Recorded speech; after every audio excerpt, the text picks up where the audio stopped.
Assalamu алейкум, құрметті қыздар. Иншалла, бүгін біздің Құран әліппесі сабағымыздың екінші сабағы. Бүгін біз әріптердің жазылу ретін, яғни жазбаша түрін үйренетін боламыз. Қыздар, бүгінге тапсырма. Мен жіберген видеомен, бірінші сабақта жіберген махраж видеосымен 10 рет қайтадан әріптерді қайталайсыздар. Әріптердің жазылуын, айтылуын, барлығын түрін, барлығын иншалла 10 рет қайтадан қайталайсыздар.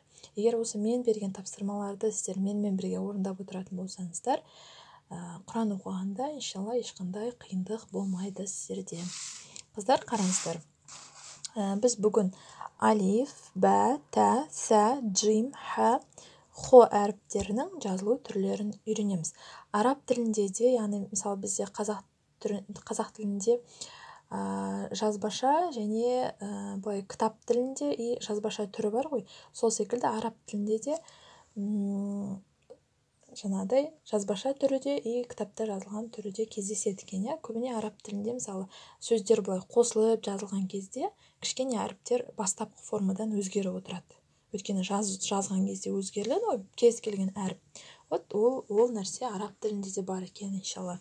Қараңыздар, алиф әрпінен бастаймыз.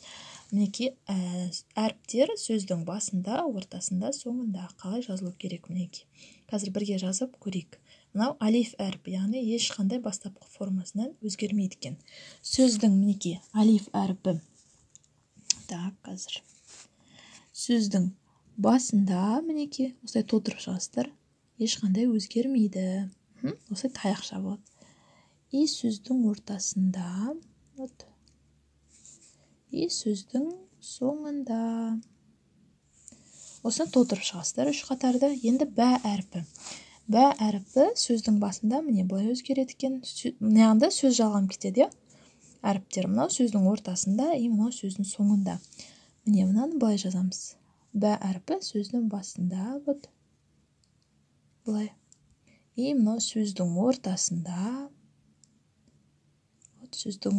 и сөздің соңында бастапқы формасы екен. Сөздің соңында бастапқы формасы. Енді тә әрпі. Так. Тә әрпі мінекей. Басында, ортасында и соңында. Сөздің басында тә әрпі. Ортасында и сөздің соңында бастапқы формасы. Енді сә әрпі. Сә, байқадыңыздар ма, сақау айтылады, сөздің басында, ортасында, соңында. Окей. Так, сөздің басында. Сөздің ортасында. Сөздің ортасында. И сөздің соңында. Көрдіңіздер, сә әрпі. Енді джим әрпінің сөздің басында, ортасында, соңында жазылуы. Так, қазір. Джим. Мынау звуктар үшін кешірім сұрайым, қыздар. Джим әрпі. И соңында бүкіл әріп соңында бастапқы формаға келеді екен. Ешқандай да қиын емес. Енді ха әрпі. Ешқандай точкасы жоқ, сөздің басында и ортасында.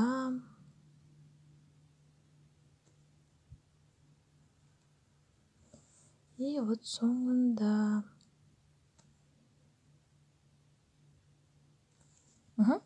Енді хо әрпі.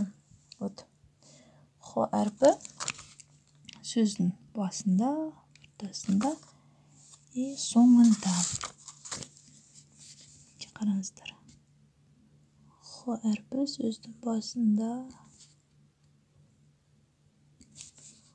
ортасында, яғни ортасында дегеніміз екі шетінен әріп тұрады, мысалы кез келген сөзді жазған уақытта.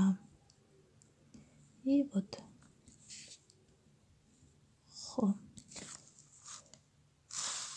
Вот түсінікті, иә қыздар, мінекей.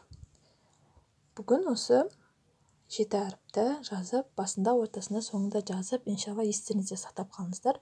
Қолдарыңызды үйретіңіздер, осылай бүкіл нені 3 қатарды толтырып шығасыздар, жақсы ма? И әріптерді міндетті түрде қайталаймыз, қыздар. Иншалла бізде сан емес, сапа болсын, жақсы ма? Алла тағала баршамызға қайырлы ілім нәсіп етсін.